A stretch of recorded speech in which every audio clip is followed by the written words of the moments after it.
Vamos orando. Padre, Señor, tú inspiraste la carta de Segunda de Corintios, inspiraste al apóstol Pablo para que no la dejara. Sabemos que es algo fundamental para nosotros. Queremos entender, Señor, su mensaje para que sea un fundamento en nuestras vidas. Y queremos pedirte, Señor, que nos hables y nos enseñes y nos instruyas y nos corrijas y nos retes y abras nuestro entendimiento, ese corazón de carne que nos diste al poner tu Espíritu Santo en nosotros. Ahorita queremos que esté bien abierto, nuestros oídos espirituales y nuestros ojos espirituales abiertos para entender, para recibir, para abrazar, para responder a lo que tú traigas a nuestras vidas. Te pido que me ayudes a servir a mis hermanos y las personas que me están escuchando, me van a escuchar, que me ayudes, Señor, a ser fiel a lo que tú quieres traer a tu iglesia. Te pido que me des de tu gracia y gracias por lo que ya nos estás trayendo, ya nos has traído, Señor, y gracias que mi corazón, Señor, está lleno de agradecimiento por tu palabra, por este mensaje y por esta iglesia, Señor. Te damos gracias en el nombre de Jesús. Amén. Amén.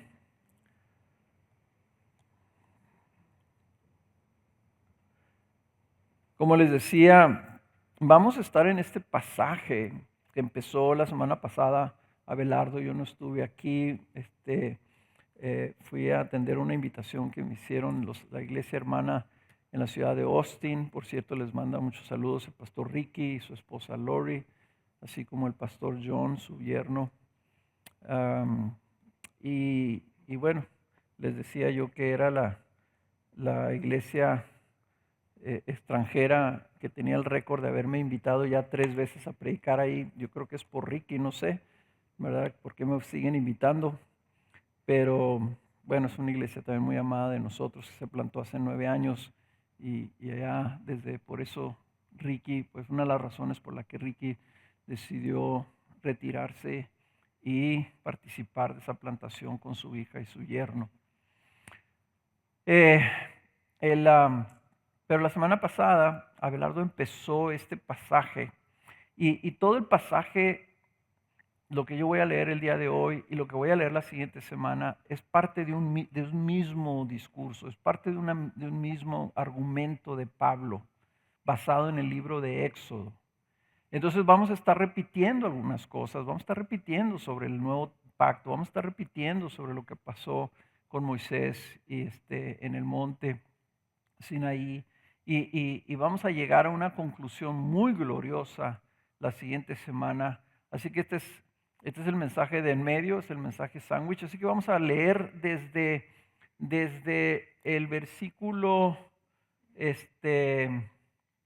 5, desde el versículo 5 hasta el versículo 18. Ahí no sé cómo están los de la proyección, pero vamos a leer de ahí si gustan leer junto conmigo. Dice, esta confianza, perdón, 5, no que seamos suficientes en nosotros mismos para pensar que cosa alguna procede de nosotros, sino que nuestra suficiencia es de Dios, el cual también nos hizo suficientes como ministros de un nuevo pacto, no de la letra, sino del Espíritu, porque la letra mata, pero el Espíritu da vida.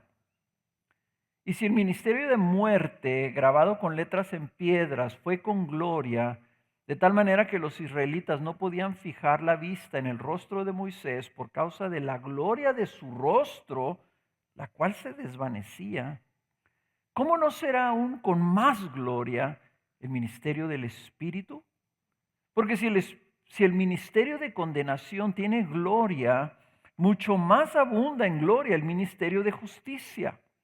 Pues en verdad, lo que tenía gloria, en este caso no tiene gloria por razón de la gloria que lo sobrepasa.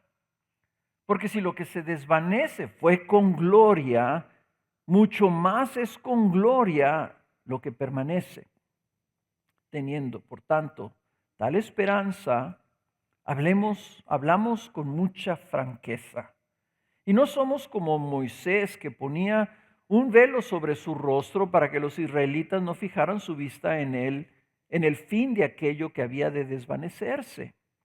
Pero el entendimiento de ellos se endureció, porque hasta el día de hoy, en la lectura del antiguo pacto, el mismo velo permanece sin alzarse, pues solo en Cristo es quitado.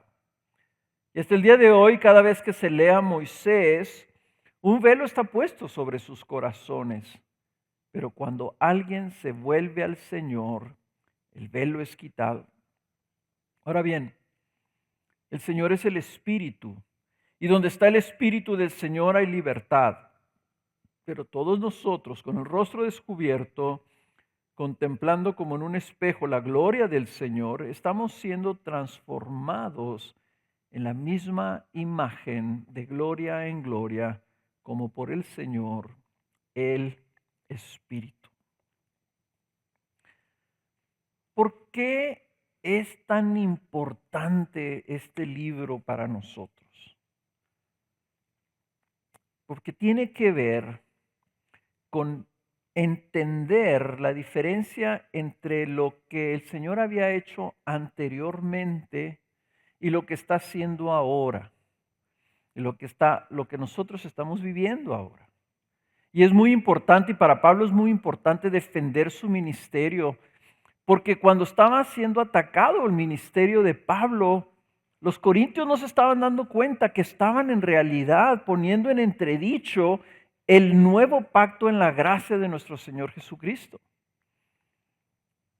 Por eso vimos la semana pasada, y Abelardo trajo un excelente mensaje sobre lo que hace el nuevo pacto en nuestra vida. Y ahí, como leí en el versículo 6, dice, suficientes como ministros de un nuevo pacto, no de la letra, sino del Espíritu. Y compara este pacto, el antiguo pacto, lo que el Señor había hecho en el Antiguo Testamento por cientos y cientos de años, lo compara a ese pacto de la letra, una ley escrita en tabletas de piedra con el Espíritu. Eso es interesante, que no dice el nuevo pacto en la gracia, como lo menciona Jesús, el nuevo pacto en su sangre.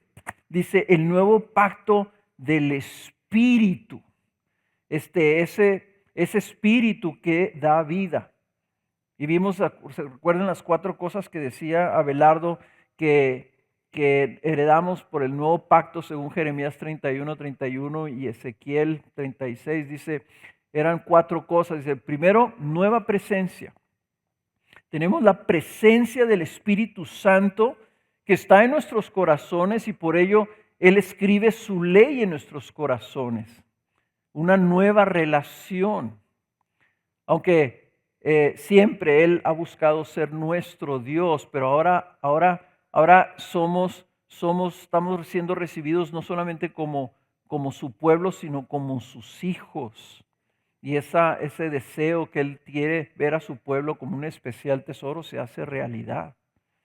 Un nuevo conocimiento, porque afirma, como leyó ahorita Cuauhtémoc, que todos, dice el Nuevo Testamento, por la presencia del Espíritu Santo, dice todos, viejos y chicos, le conoceremos personalmente. Y un verdadero perdón, un perdón permanente, no un perdón limitado, sino un perdón permanente. ¿Y por qué? Pues porque viene el nuevo pacto. Entonces vamos a hacer un ligero repaso. Vamos a recordar qué es lo que estamos viendo en el libro de Éxodo. El pueblo en el Antiguo Testamento, el pueblo de Dios era exclusivamente el pueblo de Israel. Ahí hay que empezar. Era solamente Israel los que podían y se relacionaban con Dios, y lo hacían en base al pacto de Moisés. Moisés fue un gran profeta, el mayor de los profetas del Antiguo Testamento, el profeta escogido por Dios, y escogido por Dios porque él no nomás hablaba lo que Dios le decía, sino que Moisés era el mediador entre el pueblo de Dios y Dios mismo. Él estaba en medio. Él era el que hablaba la palabra de Dios al pueblo y hablaba a favor del pueblo delante de Dios. Entonces, por medio de Moisés, el Señor estableció un pacto. Si ustedes recuerdan, creo que Abelardo lo leyó en Éxodo 19, dice que Moisés subió y le dijo el Señor, le subió al monte, le dijo el Señor, ahora ve y diles estas palabras que yo te he dicho, díselas al pueblo. Y si el pueblo las acepta, entonces yo voy a hacer un pacto con ellos. Y ese pacto, ellos van a estar escuchando mi voz a través de lo que yo te estoy dando, que tú estás recibiendo, y que yo estoy escribiendo con mi dedo en esas tabletas. Y si ellos guardan ese pacto, van a ser mi especial tesoro. En otras palabras, Dios entró en un pacto con el pueblo de Israel para que ellos fueran de Él.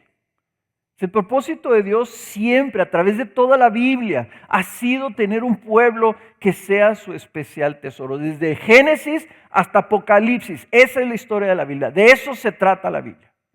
Dios formando su pueblo para que sea su tesoro y Él sea su Dios y vivan con Él para siempre.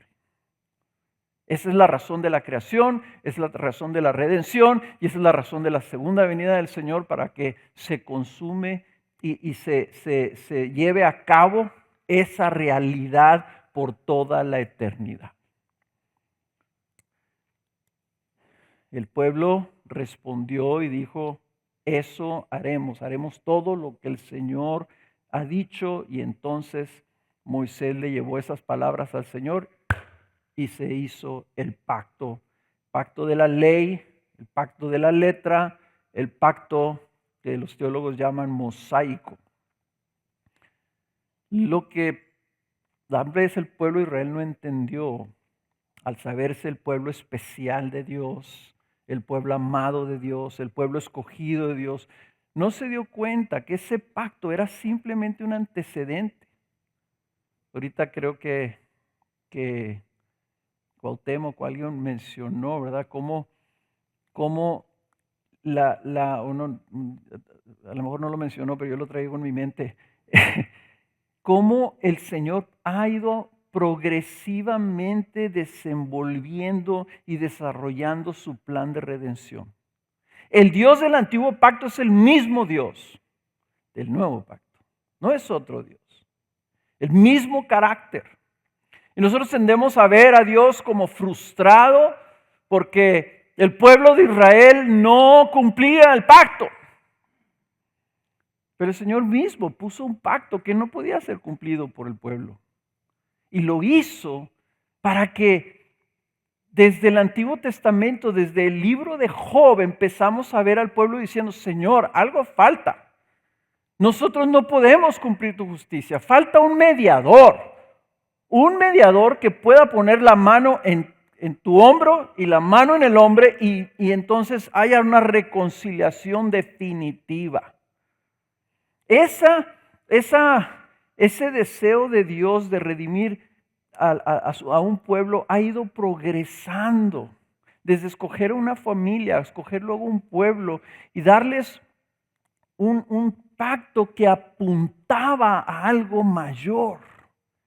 Y cuando tenían ese pacto, el Señor les habló y les dijo, pero viene algo mejor. Lo triste es que el pueblo de Israel no lo reconoció. Cuando muere Moisés, cuando va a morir Moisés, el Señor le dice, pues sabes una cosa, yo voy a levantar de entre tus hermanos, de entre los judíos, voy a levantar otro profeta, un profeta como tú, un mediador. Y yo le voy a poner mis palabras en su boca y él les va a hablar todo lo que yo le mande. Ese profeta que iba a venir, ¿quién creen que era? Jesús. O sea, Jesús, Moisés está apuntando a Jesús. Moisés era un tipo de Jesús, obrando hasta donde el Señor dijo, yo quiero que tú les enseñes que tiene que haber un mediador, que tiene que haber algo entre tú y que tiene que haber un pacto. Tiene que haber redención. Y dice el libro de Hebreos capítulo 8 versículo 6, pero ahora Jesús ha obtenido un ministerio tanto mejor por cuanto Él es también el mediador de un mejor pacto establecido sobre mejores promesas. A Cristo, de una manera similar a Moisés, viene en su función como profeta, como mediador, a inaugurar el nuevo pacto, el pacto de su gracia, el pacto de su sangre, el pacto del Espíritu. Al derramar su sangre, ¿verdad?, cumple el requisito, vindica el nombre del Señor y paga por el pecado. Lo que se reflejaba en el antiguo pacto, cuando sacrificaban a las ovejas y a los chivos para pagar el pecado. Ahora la oveja, el cordero de Dios, viene y da su sangre, una sangre tan perfecta que cubre por todos los pecados de todos los hombres. Y por ello entonces Él viene y cumple la promesa profetizada en Ezequiel, que Él iba a derramar su Espíritu Santo sobre los hombres, sobre su pueblo.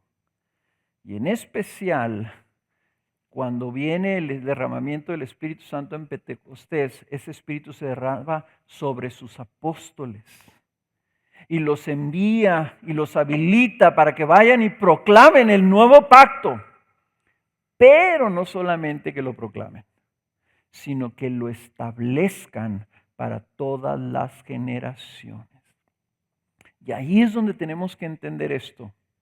Ahí es donde podemos entender por qué Pablo se defiende a sí mismo como apóstol y por qué está tan insistente con los corintios. No se alejen de lo que yo les estoy trayendo. Fíjense lo que dice Efesios 2:19. Así pues, ustedes ya no son extraños ni extranjeros, sino que son conciudadanos de los santos y son de la familia de Dios. Están edificados sobre el fundamento de los apóstoles y profetas, siendo Cristo Jesús mismo la piedra angular, en quien todo el edificio bien ajustado va creciendo para ser un templo santo en el Señor. Pablo les está diciendo algo que luego el Señor le confirma a la iglesia por medio del apóstol Juan en el libro de Apocalipsis. Ese edificio que está edificando el Señor es la Nueva Jerusalén. Y en Apocalipsis capítulo 21 dice que la Nueva Jerusalén está desplantada sobre 12 cimientos. ¿Saben quiénes son esos 12 cimientos? Los apóstoles. Y por eso Pablo está diciendo, la iglesia está sentada sobre lo que trajeron los profetas en el Antiguo Testamento. El último profeta del Antiguo Testamento fue Juan el Bautista. Lo que trajo Moisés, lo que trajo Isaías, lo que trajo Jeremías, lo que trajeron los profetas menores, lo que trajo el profeta Juan.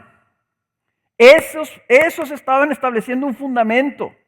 Y luego dice el Señor, y luego mis apóstoles, que yo les di mi Espíritu Santo y un poder sobrenatural para que fueran y proclamaran el nuevo pacto y establecieran el fundamento de la iglesia, del pueblo de Dios, que se vino y se injertó al pueblo de los judíos para ser un solo pueblo. Ese pueblo de Dios, la Nueva Jerusalén, está sentada sobre un fundamento que nosotros tenemos aquí en la Escritura. Entonces, imagínense, para Pablo, que entiende esto, y luego que vienen unos tipos de fuera, o de ahí mismo adentro de Corintios y les empiezan a enseñar cosas contrarias y le están diciendo a los corintios, no le hagan caso a Pablo, véanlo, chaparro, pelón, encorvado, le tiembla la voz. No inspira ninguna confianza, no inspira ningún temor, no es imponente. No le hagan caso a él. Y eso le enciende a Pablo en su corazón un fuego, decir, no puede ser. Estos no se están dando cuenta, no se trata de mí. Se trata de lo que yo estoy estableciendo a nombre del Señor. Yo fui enviado para establecer un fundamento. Y el fundamento del nuevo pacto, el fundamento de la nueva manera, de la manera más gloriosa, de la mejor manera, de la mayor manera en que Dios está estableciendo su plan redentor en el mundo. Antes había sido por medio del pueblo de Israel y por medio del Antiguo Testamento, pero ahora ya vemos que el Señor tenía planes mayores. Tenía planes grandiosos, planes para todas las naciones, planes para ti y para mí. Una salvación gloriosa, ¿verdad? El Nuevo Testamento se le llama la dispensación de la gracia, ¿verdad? Es un pacto diferente, es un pacto mejor. Y eso es lo que vamos a ver y vamos a continuar viendo el día de hoy. Este nuevo pacto es mejor. Y Pablo sigue basándose en Éxodo y sigue ampliando esto que vamos a seguir viendo en estas semanas, ¿verdad? Y el título de mi mensaje es La gloria del ministerio del Espíritu. La gloria del ministerio del Espíritu. Y empezamos ahí en la primera parte, en el versículo del 7 al 11. Vamos a ver la mayor gloria del ministerio del Espíritu. La mayor gloria del ministerio del Espíritu. Pablo dice que el antiguo pacto tenía gloria. ¿Ok? Que no vayamos nunca a pensar nosotros que lo que tenemos en el Antiguo Testamento de alguna manera estaba mal. No estaba mal. Estaba incompleto. Era solamente algo que apuntabas a la gloria que iba a venir. Pero es a la misma vez algo glorioso. El antiguo pacto estaba incompleto porque el antiguo pacto no puede dar vida. El antiguo pacto no puede dar vida. Pablo empieza la comparación entre el pacto mosaico, el pacto de la ley, el pacto de la letra y el nuevo pacto, refiriéndose a este como un pacto de muerte, comparándolo con el pacto de vida. El nuevo pacto se establece por medio de la presencia del Espíritu Santo en el corazón de los creyentes. Esto es algo inimaginable para los judíos. Esto es algo tan glorioso que ellos no lo podían entender, no se lo podían imaginar. Los mismos apóstoles no lo entendían, sino hasta que lo experimentaron. Y dice, terminamos de ver, y esto terminó Abelardo la semana pasada hablando de que la letra mata, pero el Espíritu da vida. Esa es la diferencia esencial entre el antiguo pacto y el nuevo pacto. El nuevo pacto da vida. La ley solo tiene el poder de condenar al culpable y por ello termina sentenciándolo a muerte. Los judíos contemporáneos de Pablo se relacionaban con Dios por medio de la ley mosaica. Pero Pablo viene anunciando una nueva manera de relacionarse con Dios. ¿Cómo? Por medio del Espíritu Santo. Por eso es que el nuevo pacto tiene más gloria, porque el nuevo pacto viene a dar vida. El Espíritu da vida. Es una nueva realidad que para los judíos resultaba inimaginable. Cristo, si ustedes recuerdan, cuando muere en la cruz, se rompe el velo del templo.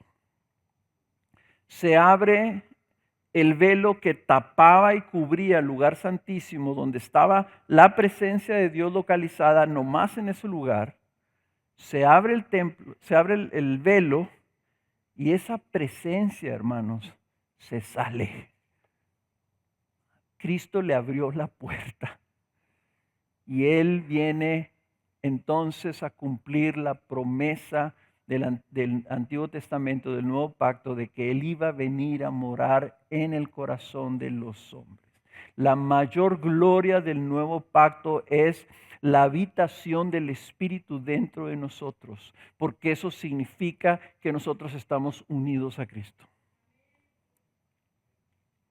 El Espíritu da vida nueva. No me puse de acuerdo con Arturo, que leyó esa cita de Tito 3. Exactamente esa era la cita que nos servía a nosotros en la alabanza. Porque nosotros recibimos la salvación, dice Tito 3 y 4. Recibimos la salvación por medio de la regeneración y renovación del Espíritu.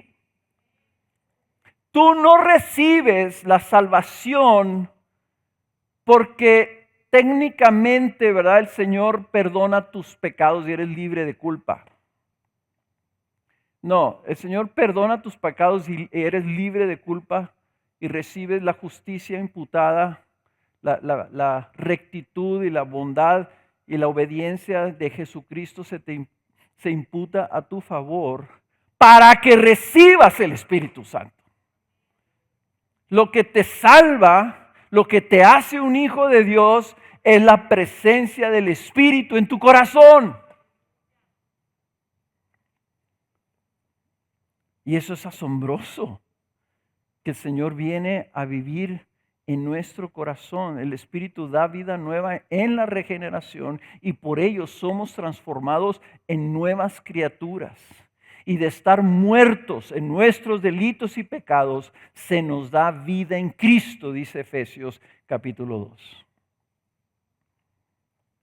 El Espíritu viene.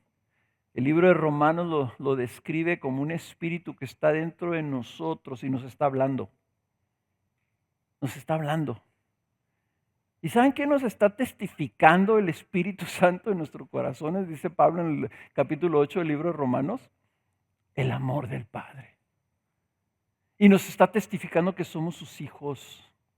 Y nos está testificando que somos aceptados. Y nos está diciendo, el Padre te ama. Tu Padre te ama. Y dice en el capítulo 8, versículo 11, ese mismo Espíritu que habita en ti, dice, es el mismo Espíritu que por su poder levantó a Cristo de entre los muertos y por ello es el que nos va a vivificar a nosotros siempre. En la eternidad vamos a tener el Espíritu Santo, porque se nos da para siempre. O sea, para siempre vamos a estar unidos a Cristo. Por eso, hermanos, el nuevo pacto es el anuncio de una nueva vida, no de una nueva religión. No es una religión de letras y de reglas, es una nueva vida, una vida por medio del Espíritu. Te los voy a poner así. El cristianismo, el evangelio te está anunciando que Dios quiere venir a transformar tu vida por medio de poner su propio espíritu en ti. Estamos anunciando por el evangelio una intervención sobrenatural. El evangelio te anuncia que hay algo nuevo en ti, que ya no eres el mismo, que tú eres transformado por medio de Dios, que eres otra cosa, otra creación, que tienes algo que antes no tenías y lo tienes por medio del Espíritu Santo dentro de ti. ¿Quieres saber cómo se sabe si tú has recibido a Cristo? Pues relativamente sencillo. Tú sabes que tienes a Cristo porque ya no eres el mismo.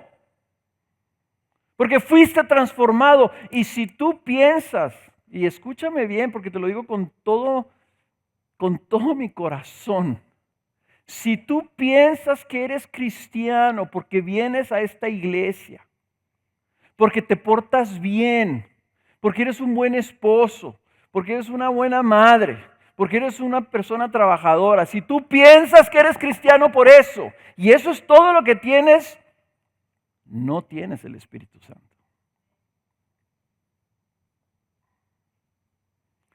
El nuevo pacto, lo que leímos ahorita en Tito, y lo que está diciendo aquí Pablo, es el Espíritu da vida, vida de Él, la vida de Cristo, adentro de nosotros.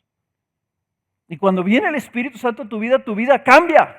Y puede cambiar de diferentes maneras, puede cambiar de la noche a la mañana, amaneces y tú dices, soy otra persona. O puede cambiar gradualmente, decir, pues yo empecé a escuchar, y algo empezó a trabajar dentro de mí, me fue transformando, me fue cambiando, y ahorita me doy cuenta que soy otra persona. Hay algo diferente en mí. Y yo quiero animarte a que tú revises y analices tu vida. Porque yo creo que la principal estrategia de Satanás es venir a la iglesia y hacerte creer que tú tienes vida y sigues estando muerto en tus delitos y pecados. Una vez me preguntó, vino un joven conmigo frustrado, me dijo, pastor, tengo que hablar contigo. Mi esposa, mi suegra, mis cuñados, mi suegro, todos me dicen que yo soy cristiano. Y me dicen que soy cristiano porque ellos me llevan a la iglesia y cada vez que hacen un llamado me dicen, órale, pásale, y paso. Y me arrepiento de mis pecados. Y le pido al Señor que venga a mi corazón, pero hay algo que no me checa, dice, porque yo me sigo sintiendo igual. Y le dije, lamento decirte, pero te tengo que decir esto. Le digo, no eres cristiano. Y él me dice, gracias, pastor. Híjole, gracias, dice, porque si eso era ser cristiano, yo no quería ser cristiano. Y a raíz de él empezó a orar y decir, Señor, si tú no me salvas, estoy perdido. Hasta el día de meses después que vino conmigo me dice, ¿sabes que el Señor hizo una obra en mí? Y a la fecha sigue firme en el Evangelio. Eso es ser cristiano. Cuando el Señor viene a tu vida. Jóvenes me preguntan, pues yo me entregué al Señor, pero no sé si soy cristiano. Mis propios hijos me preguntaban eso. Y yo les decía, síguele pidiendo al Señor que confirme en tu vida la vida nueva que tú tienes, para que tú sepas que eres. Porque si tú tienes dudas, si eres o no eres cristiano, para empezar, eso ya es una buena señal. Es una buena señal de la convicción y de la operación del Espíritu Santo en tu vida. Pero tú debes de saber. Hay libros que se han escrito. El libro de 1 Juan fue escrito para que tú tuvieras y pudieras darte cuenta. La iglesia, a veces nosotros los mismos cristianos, les hacemos daño a las personas diciéndole, si tú eres cristiano vas a hacer esto. Haz esto porque esto es lo que hacen los cristianos. Si quieres ser un buen cristiano te tienes que portar de esta manera. Y lo metemos en el área de comportamiento en lugar de área de existencia, de lo que tú eres, de tu ser.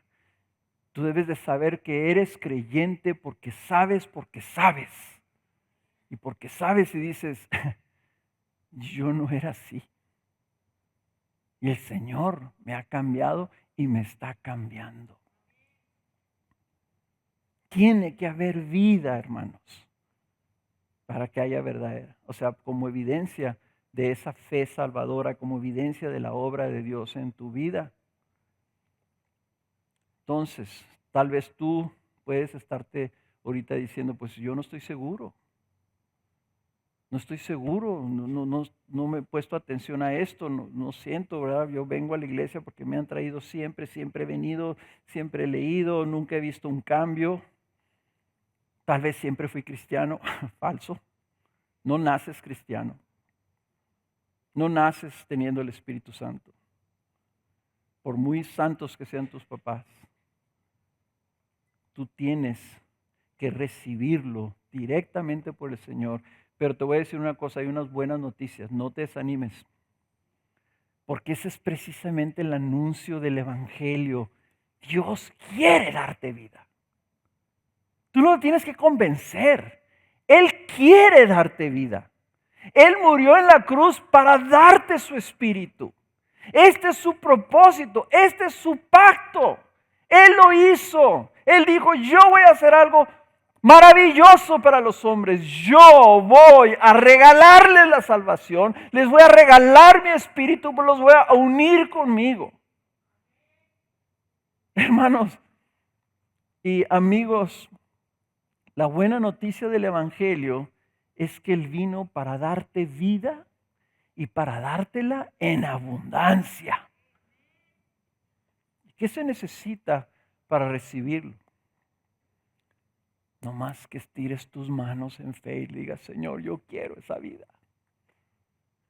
Sálvame y dame tu espíritu.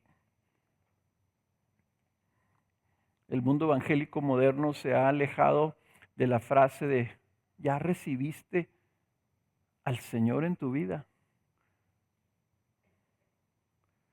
Y cuando en Juan 1:12, ¿verdad? Dice, al que lo recibe, se les concedido ser llamado hijo de Dios. Y lo que está hablando ahí es que tú recibes a Cristo como un regalo. Tú no te haces cristiano. Él te hace cristiano cuando te regala su espíritu. Y la fe, hermanos, la fe, la describía Spurgeon así, la fe es la fe del niño que estira la mano diciendo, dame. Yo lo quiero. Cueste lo que cueste. Haz conmigo lo que quieras tú, Señor, aquí estoy abierto de pecho. Haz conmigo lo que tú quieras. El Señor se deleita en darle vida a aquellos que la quieran.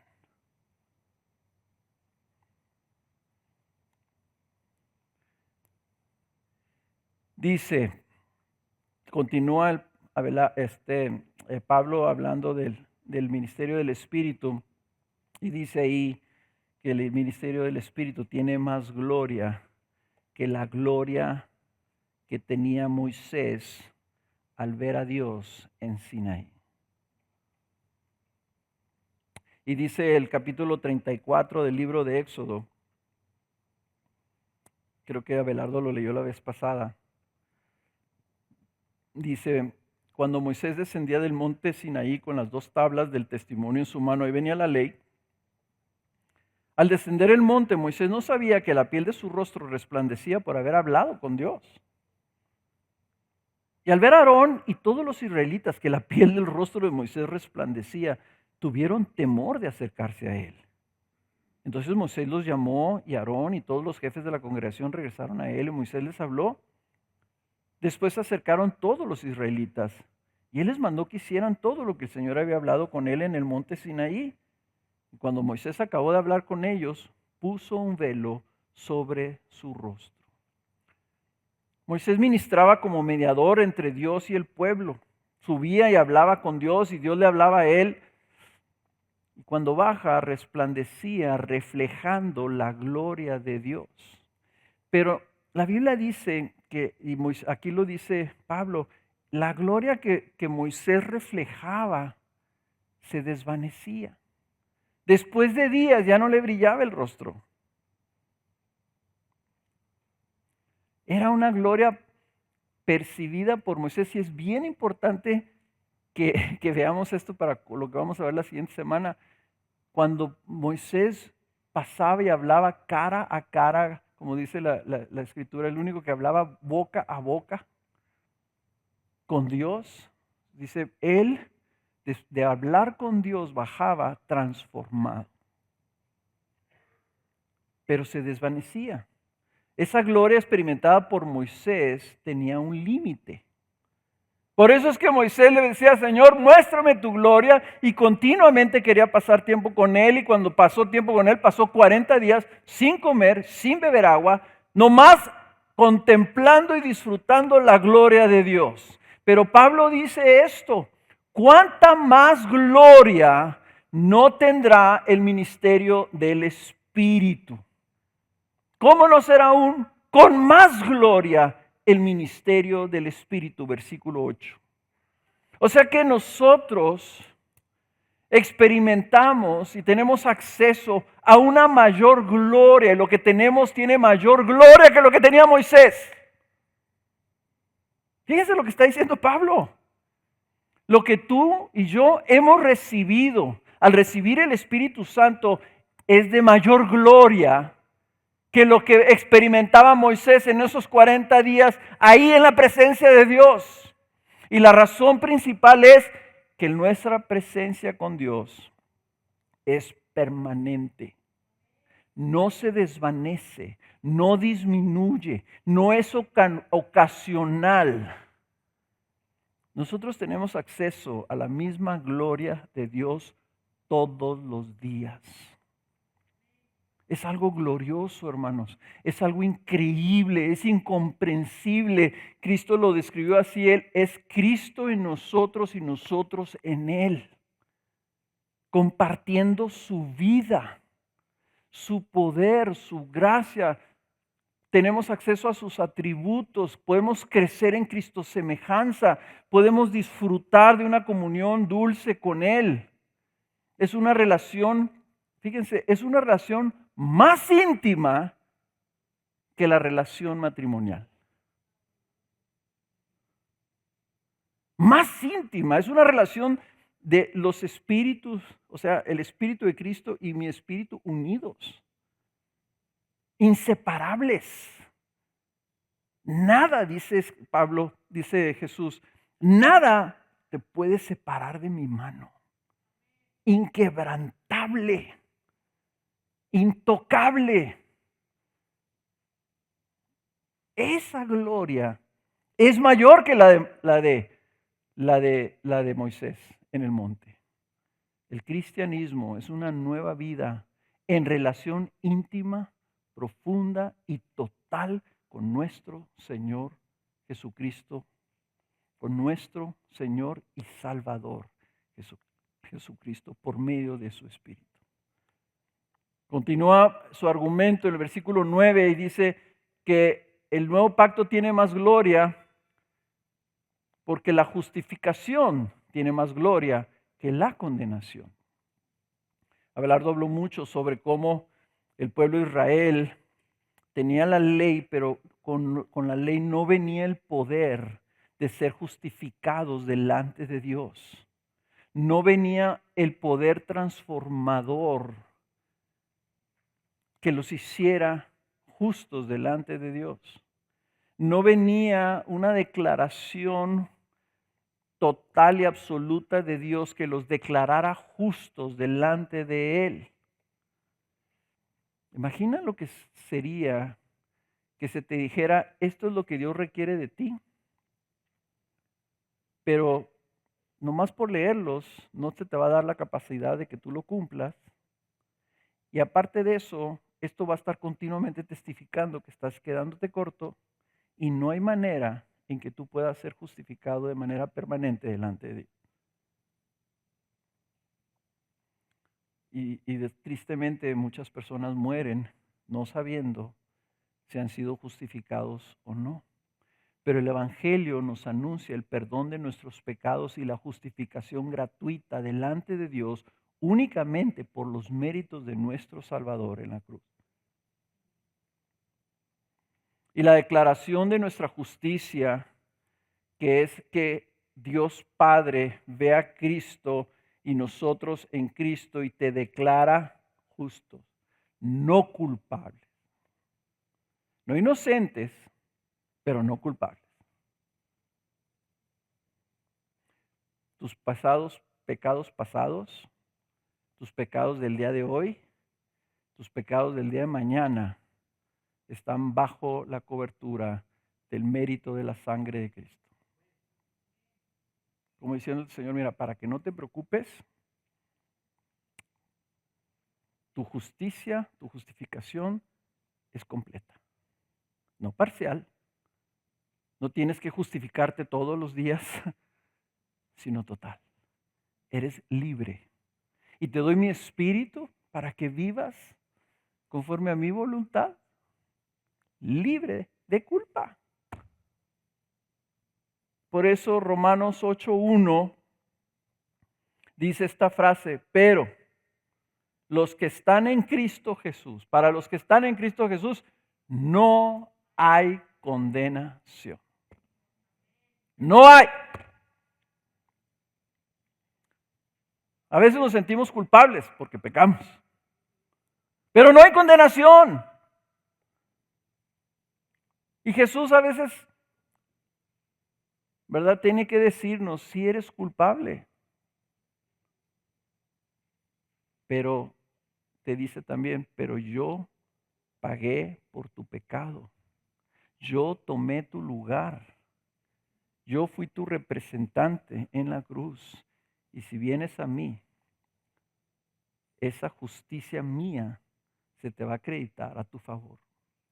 Así que si tú dices, oye, es que yo sí me siento culpable delante de Dios.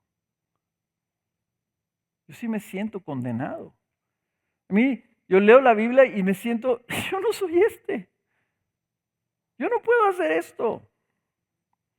El nuevo pacto es la maravillosa noticia que te dice, si vienes a Cristo, Él se encarga de resolver ese problema.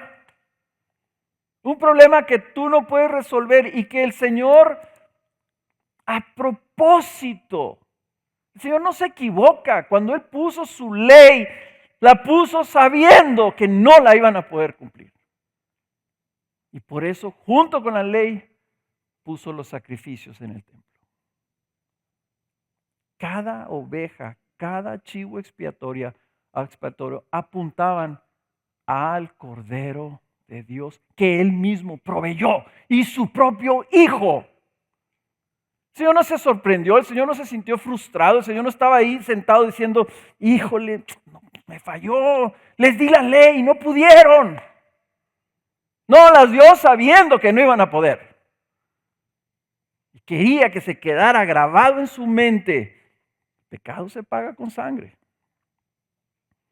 Pero yo no quiero que lo pagues tú con tu sangre. Yo voy a proveer un sustituto. Mi propio Hijo. Hermanos, aquellos que hacen una división entre el Nuevo Testamento y el Antiguo Testamento están bien equivocados. Porque el Dios que puso, el Dios que hacía temblar el monte, el Dios que ellos temieron, el Dios que se reflejaba en el rostro de Moisés y que la gente decía, nosotros no queremos hablar con Dios. Es el mismo Dios que dijo, yo sé. Y por eso les voy a dar mi Hijo. Es el mismo Dios. Ese es el Nuevo Testamento. Ese es el nuevo pacto. La pregunta que todos nos tenemos que hacer es si nosotros seguimos en el ministerio de la ley, el ministerio de la muerte. Si queremos seguir pagando y nuestro sentimiento de culpa, ¿verdad? Hacemos esto, pecamos y nos sentimos culpables y entonces nos apretamos el cinturón y ahora voy a leer más y voy a orar más y voy a portarme bien y voy a hacer buenas obras y le voy a decir a mi esposa que la amo y voy a abrazar a mi hijo porque tengo que contentar a Dios. Sigues en el antiguo pacto. No has entendido lo que Cristo vino a hacer por ti. Cristo vino a liberarte de ello. Y tú dices, no, pero es que así somos todos. Sí, todos somos legalistas, hermanos. Todos queremos ganarnos el favor de Dios. Tú dices, yo no soy legalista. Ah, ¿no? ¿Cómo le hablas a tus hijos? ¿Qué les dices que es ser un cristiano? ¿Saben de lo que más me arrepiento yo en mi vida como papá? Que salían mis hijos de la puerta, iban a sus escuelas, y les decía, mijo, acuérdese, pórtese bien.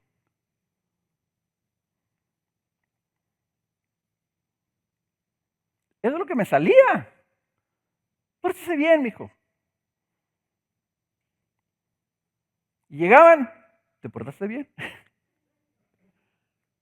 Esa era la medida.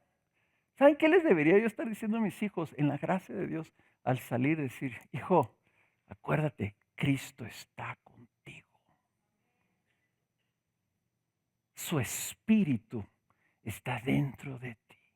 Nunca olvides eso. Su poder, su fuerza, su poder santificador está contigo. Nunca te va a dejar. Tú eres de Él. Y tú vas a tu escuela y ahí está el Señor contigo.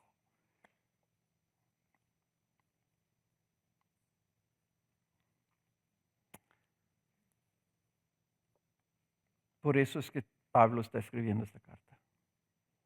Por eso es que es tan importante para nosotros.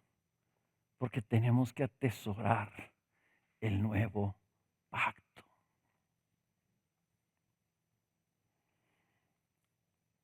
Tengo aquí un par de páginas en lo que sigue. Pero yo creo que ahí lo vamos a dejar. Porque sigue Pablo hablando de por qué es mejor pacto y por qué el nuevo pacto tiene más gloria, que es lo que vamos a ver la siguiente semana, a partir del versículo 16. Y es esto, que nosotros tenemos una mayor libertad, una mayor franqueza cuando venimos delante de Dios. Tenemos acceso directo, personal, sin impedimento con Dios.